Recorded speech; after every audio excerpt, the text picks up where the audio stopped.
जय हिंद, वंदे मातरम। स्वागत आप सभी का आपके अपने यूट्यूब चैनल शीर्षो ऑनलाइन क्लास की इस बेहतरीन प्लेटफॉर्म पर। आज का हमारा यह बेहतरीन टॉपिक हिंदी वर्णमाला के एक बेहतरीन पॉइंट पर आधारित रहेगा। वर्ण के विषय में आज हम यहाँ पर समझने वाले हैं कि वर्ण क्या होता है, वर्णों के कितने भेद होते हैं। सारी चीज़ें हम एक ही यहाँ पर क्लास में अच्छे से समझेंगे।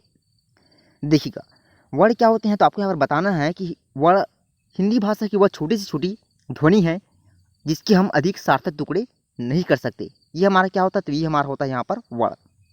ठीक है ना। वर्णों के व्यवस्थित समूह को क्या कहा जाता है, तो वर्णमाला कहा जाता है। वर्ण अलग होते हैं, वर्णमाला अलग होते हैं। वर्णमाला पूछा जाएगा तो जिसमें व्यवस्थित समूह रहेगा वह हमारा क्या हो जाएगा, वर्णमाला। और वर्ण क्या होते हैं, तो जिसके हम सार्थक टुकड़े कर ही नहीं सकते, वर्णों का टुकड़ा किया नहीं जा सकता, वह हमारा क्या होता है, वर्ण होता है। वर्ण की संख्या कितनी होती है, तो वर्ण की संख्या यहाँ पर होती है टोटल 52 वर्ण।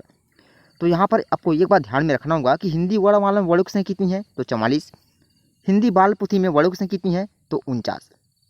अरे तो ये दो नया डिजिट कहाँ से आ गए, तो मैं आपको यहाँ पर बता दूं कि आपसे पूछा जाए कि हिंदी वर्णमाला में 52 जो वर्ण होते हैं, ठीक है ना, 52 जो वर्ण होते हैं ये हमारा देवनागरी लिपि से उठाए गए हैं। जबकि हिंदी वर्णमाला में वर्णों की संख्या तो 44 रहेगा, और बाल पोथी में, हिंदी बाल पोथी में तो आप यहाँ पर 49 मारेंगे। तो ये चीज़ आपको ध्यान रखना है, क्योंकि हम यहाँ पर आधुनिक समय से ही यहाँ पर हिंदी में देवनागरी लिपि को हमने गहन अध्ययन कर रखा है। इस पॉइंट पे वर्ण के भेद के विषय में समझते हैं। वर्ण के भेद होते हैं यहाँ पर दो, स्वर और एक व्यंजन। ठीक है ना, एक होता है हमारा यहाँ पर स्वर, दूसरा होता है हमारा यहाँ पर व्यंजन। स्वर क्या होते हैं और व्यंजन क्या होते हैं, आइए अब हम इसके विषय में समझते हैं। तो मैं आपको यहाँ पर बता दूं कि स्वर वे वर्ण होते हैं जिनका उच्चारण स्वतंत्र रूप से किया जा सकता है। मतलब स्वर वे वर्ण होते हैं जिसको हम किसी भी और वर्ण की सहायता के बिना, मतलब व्यंजन की सहायता के बिना जिसको हम यहाँ पर कह सकते हैं, बोल सकते हैं, पढ़ सकते हैं, वे हमारा स्वर होगा। ठीक है ना, तो ये चीज़ आपको ध्यान में रखना होगा। संख्या कितनी होती है, तो संख्या होती है यहाँ पर स्वर की 11। जबकि मात्राओं की संख्या पूछी जाए तो आप यहाँ पर बताएंगे 10 होती हैं।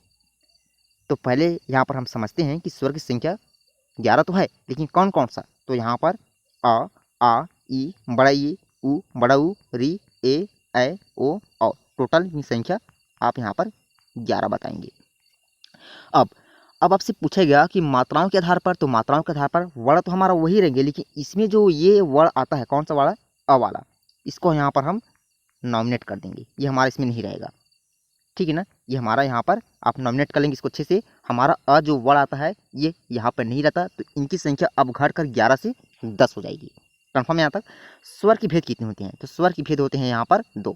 कौन कौन से होते हैं, तो देखिए मैं आपको बता दूं। यहाँ पर एक होता है हमारा यहाँ पर ह्रस्व स्वर, दूसरा होता है दीर्घ स्वर। ह्रस्व स्वर क्या होते हैं और दीर्घ स्वर क्या होते हैं, ये भी मैं आपको आगे अच्छे से एक्सप्लेन करूँगा। तो पहले हम यहाँ पर समझते हैं कि ह्रस्व स्वर इनकी संख्या कितनी होती है, तो संख्या के रूप में आपको यहाँ पर बताने की संख्या 4 होती है, अ, ई, उ और री। वहीं पर दीर्घ स्वर की संख्या आ, बड़ा ई, ए, उ, ओ और औ। इस प्रकार से इनकी टोटल संख्या होती है यहाँ पर 7। जो दीर्घ स्वर होता है इसी को हम गुरु बताते हैं, और जो ह्रस्व स्वर होता है इनको हम यहाँ पर लघु स्वर बताते हैं। तो ये आपको अच्छे से यहाँ पर ध्यान में रख लेना है। ठीक है, अब समझते हैं यहाँ पर हम व्यंजन के विषय में। तो व्यंजन वे वर्ण हैं जिनका उच्चारण स्वतंत्र रूप से न होकर स्वरों की सहायता हमको लेना पड़ सकता है। मतलब हमको व्यंजन को बोलने के लिए स्वर की हमको हेल्प ज़रूरी पड़ सकती है। तो वह हमारा क्या हो जाएगा, तो वह हमारा वर्ण एक व्यंजन के रूप में अब गिना जाएगा। संख्या कितनी होती है इनकी, संख्या होती है इनका 33। इनकी संख्या, व्यंजन की संख्या, इनकी संख्या होती है यहाँ पर 33। इन्हें व्यक्त करने के लिए हलंत का सहारा लिया जाता है। ये भी आपको ध्यान रख लेना है, इंपॉर्टेंट पॉइंट है, स्टार बना लीजिएगा चीज़ को, कि व्यंजन को व्यक्त करने के लिए हमको यहाँ पर हलंत का सहारा लेना पड़ सकता है ना।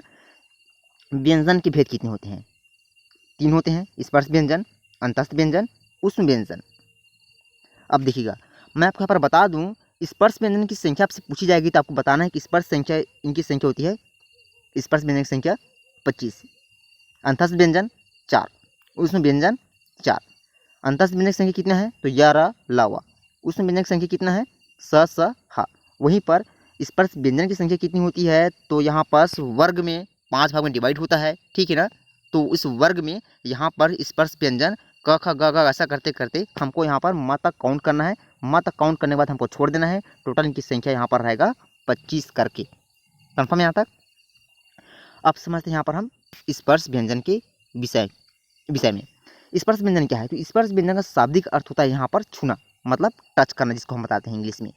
वे वर्ड जिनका उच्चारण करते समय मुख के कोई दो भाग आपस में एक दूसरे को स्पर्श करते हैं, टकरा जाते हैं, ठीक है ना। तो ये हमारा क्या होता है यहीं पर, तो इसको हम यहाँ पर स्पर्श व्यंजन बताते हैं। तो देखिए मैं आपको यहाँ पर बता दूं कि इनकी संख्या कितनी होती है। तो थोड़ी देर पहले मैंने आपको इसके बारे में बताया था कि स्पर्श व्यंजन की संख्या होती है यहाँ पर 25, जिन्हें 5-5 के वर्गों में बांटा गया है। तो पहला कौन सा वर्ग? क का वर्ग, जिसमें हम यहाँ पर क ख ग घ घ ये हमारा अंगाद होता है। च वर्ग में च छ ज ज यहाँ होता है।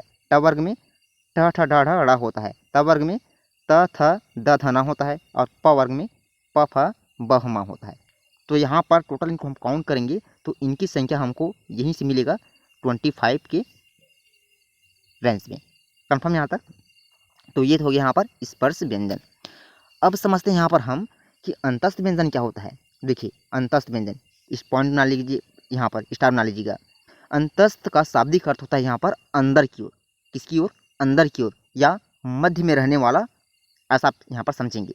वे वर्ड जिनका उच्चारण करते समय श्वास वायु मुख में अंदर की ओर प्रवेश करती है, उसी को हम यहाँ पर क्या बताएंगे, तो इसी को कहा जाता है यहाँ पर अंतस्थ व्यंजन। पॉइंट को यहाँ पर अच्छे से आप नोट कर लेंगे ट्रिपल स्टार के साथ में, ठीक है ना।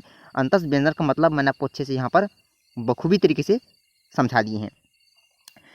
ये संख्या में इनकी आपसे पूछा जाएगा कि अंतस्थ व्यंजन की संख्या कितनी होती है, तो आप यहाँ पर 4 बताएंगे। अंतस्थ व्यंजन समझ गए ना, य र ल और व करके, तो इनकी संख्या होती है यहाँ पर 4।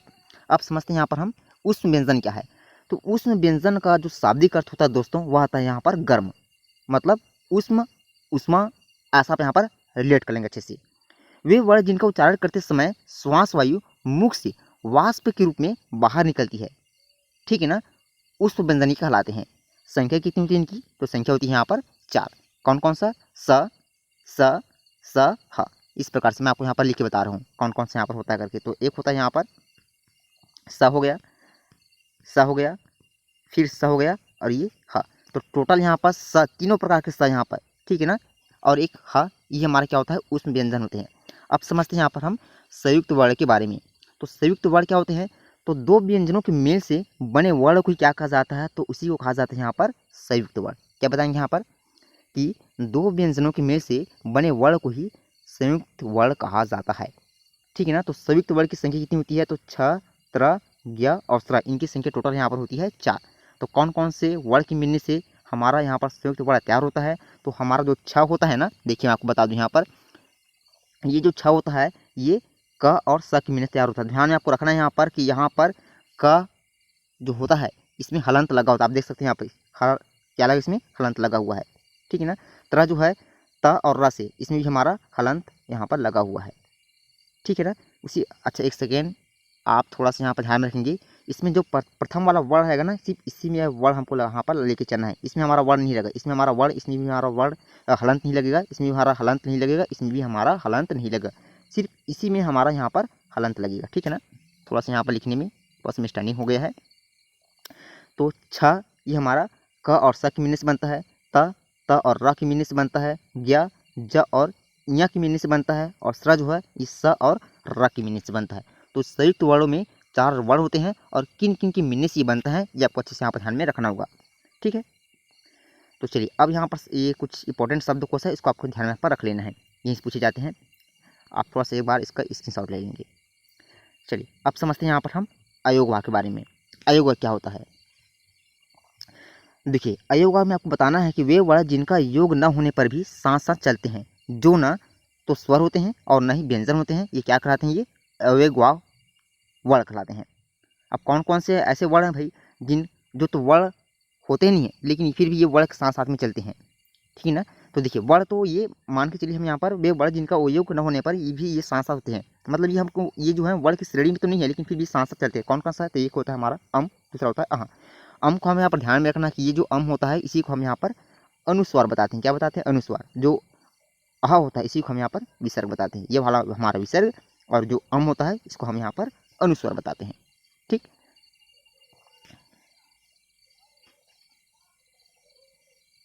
तो चलिए आज की इस क्लास को हम यहीं पर थोड़ा सा विराम करते हैं। इसका नेक्स्ट पार्ट हमको अगले वीडियो में आप सभी को प्रोवाइड कराएंगे। तब तक के लिए जय हिंद, वंदे मातरम। और चैनल पर पहली बार हैं तो चैनल को सब्सक्राइब जरूर कर लेंगे शीर्षों ऑनलाइन क्लास की इस बेहतरीन प्लेटफॉर्म को।